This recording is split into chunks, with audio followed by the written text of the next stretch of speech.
Hi everyone, I'm Miguel Garcia, and I have a video by Miguel Garcia for 189 people. The month of December has finally come to an end, and that means that SID, the acronym for Songs in December, has also come to an end. I decided to do SID in the first place because I had so many key moments in the year 2021 that I didn't just want to release a song every single month, so I decided to do a lot of them this month. Like I said, a lot of things happened in 2021.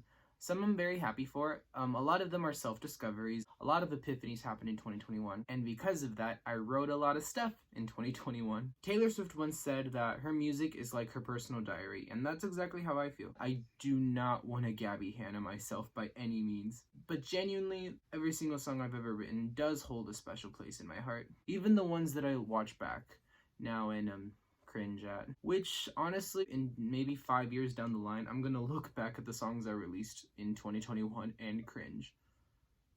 Great. So as a final wrap-up of SID, I would like to maybe go down memory lane and talk about them. Oh, this could be so bad. I am holding a boundary because I don't want to give myself away too easily. Oftentimes I feel like I'm a person that builds up walls and doesn't let people in. And when I released each of the songs, I kind of let a wall down. I put a lot of myself into what I write, and what you hear is a vulnerable part of me, which is why I don't release songs a lot. But by doing SID, it did kind of force me to be more vulnerable and let people see really what's going on in this head. But again, I am holding a boundary because I do like privacy. So here we go. This is what all 10 songs in December mean.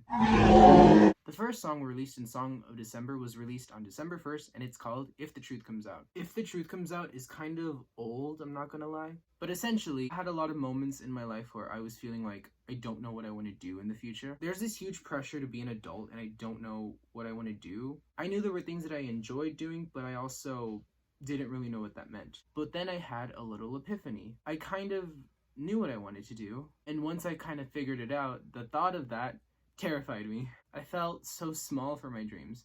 And If the Truth Comes Out is about, if I tell people what I want to be when I grow up, will they laugh at me? I particularly like the line, I know who I am, but what does it mean? I know who I am, but what does it mean? That line right there is probably my favorite. It's like, yeah, I know who I am, but what do I do with that information now? Also lines like, if I told you, would you laugh in my face? Being honest really isn't my place. But if I told you, would you laugh in my face? Being honest really isn't my place. A little fun fact about that song is it was originally, but then I took it down and it sounded a lot, I don't know, I like the lower sound. And then you just repeat that the whole song. I know what I want to be when I grow up, but if I tell people what I want to be when I grow up, will they be supportive? The next song released in SID is Yours. Ooh, oh no. Okay, Yours was originally written as a love song. The premise of the song is like, I'd do anything to be yours. But you know, as I've grown, I realized the song is less a song about being smitten and more a song about like denial. Because I originally wrote it as like, I do anything for this to happen for us. But now it's more of a, no matter what I do, it'll never be. I particularly like the line, maybe it's the pink tinted glasses that caused me to see you. Maybe it's the pink tinted glasses that caused me to see you. But I did use a lot of like romantic chords. I guess the song gets a little heavier as it progresses. The next song in December is called Give and Give. Ooh, okay, I actually really enjoy this one. So, you know the phrase, give and receive. Are you a giver? Are you a receiver? I imagined give and give like there's these two people talking, and one of them just keeps talking about like all their baggage, and then there's the receiver, which the song is written in the perspective of, and they just have to listen to it like, okay. And they're giving all this empathy, they're giving all their time, they're just giving and giving and giving. The title Give and Give is a play on the phrase give and receive. And the song is, I guess, a bit of a frustration. For a while, I felt like I was always just sitting down and listening to what people were saying, as opposed to just saying what I was feeling. People carry their own baggage, and oftentimes I felt like I had to help them carry it. But the song Give and Give is like, when is it my turn? I like the line in the chorus, Don't know anymore what else to do, cause at the end of the day, we'll always talk about you. Don't know anymore what else to do, cause at the end of the day, we'll only talk about The next song is If I Were a Rose.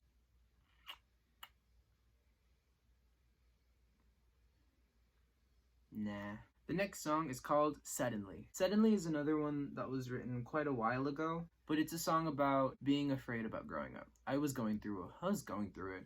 It's all happening suddenly, and the feeling is coming suddenly. The line that sticks with me the most is, how do I leave the nest when I was never taught how to fly? How do I leave the nest when I was never taught how to fly? But there's also like a bitterness to the song. There's like an underlying tone of like, I feel lost in this world and this feeling, but there are people around me who are just so sure of what they want to be when they grow up, and they're so confident. They know what they want to do like 30 years from now. Well, I don't even know what I want for breakfast the next day. Another fun thing about Suddenly is that it's literally the easiest thing to play. So you put your finger right here, you make a C minor, you put your finger right here on the 3rd string, 6th fret, and then down, and then down again. And that's literally the whole song. Next up is We Almost Crashed. No. Sorry, I don't want to, I don't feel like, you know what, I don't owe you anything. Some of these things are very personal, and I would like to keep them to myself. Next up is Drifting. Okay, I need to clear some air.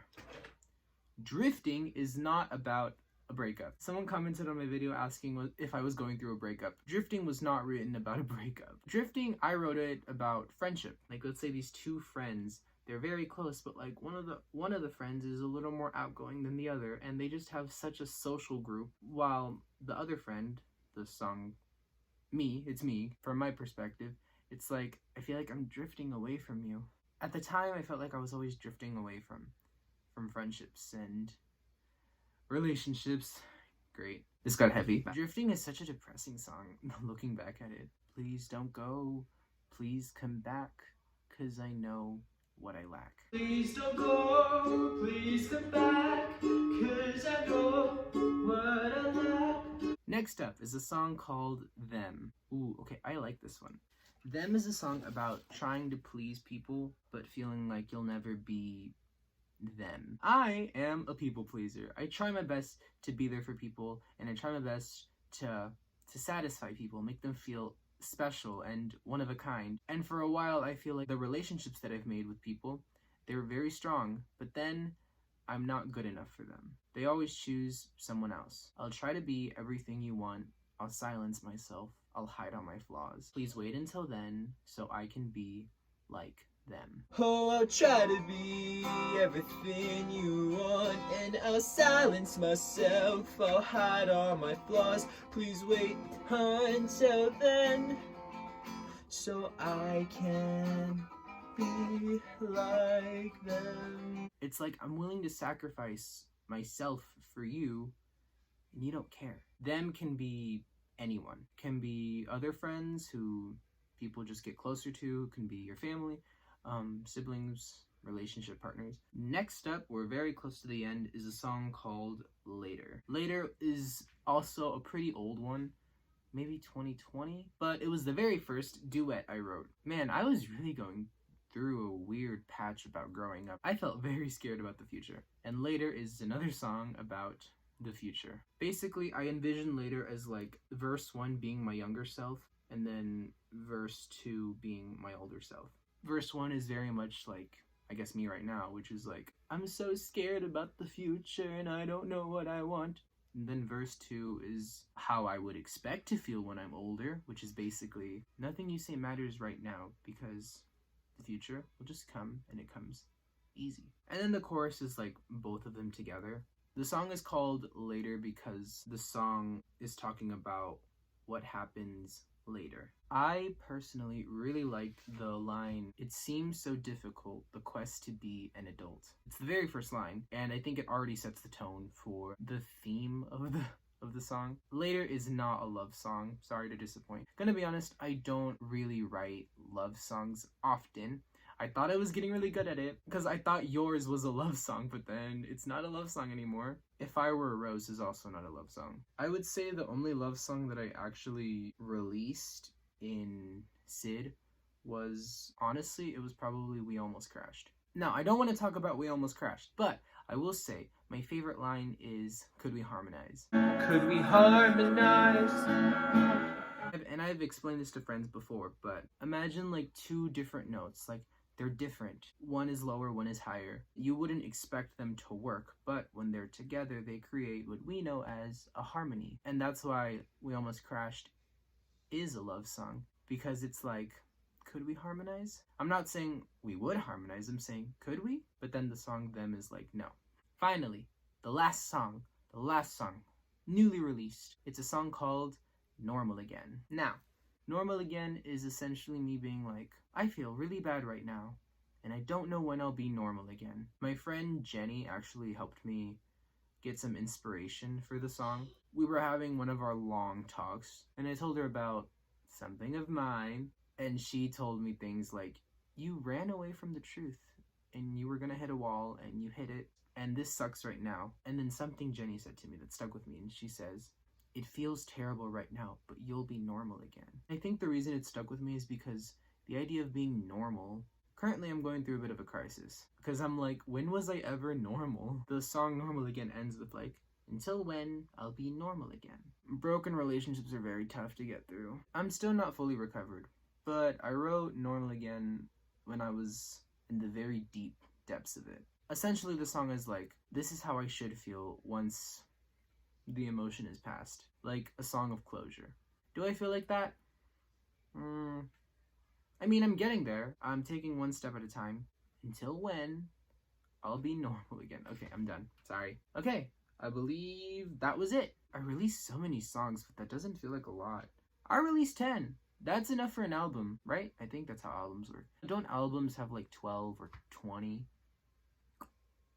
EP? Okay, I got a little bit of a secret. I am thinking of doing a live stream. A live stream in which I perform all the songs one by one, and I don't know, maybe have a little performance.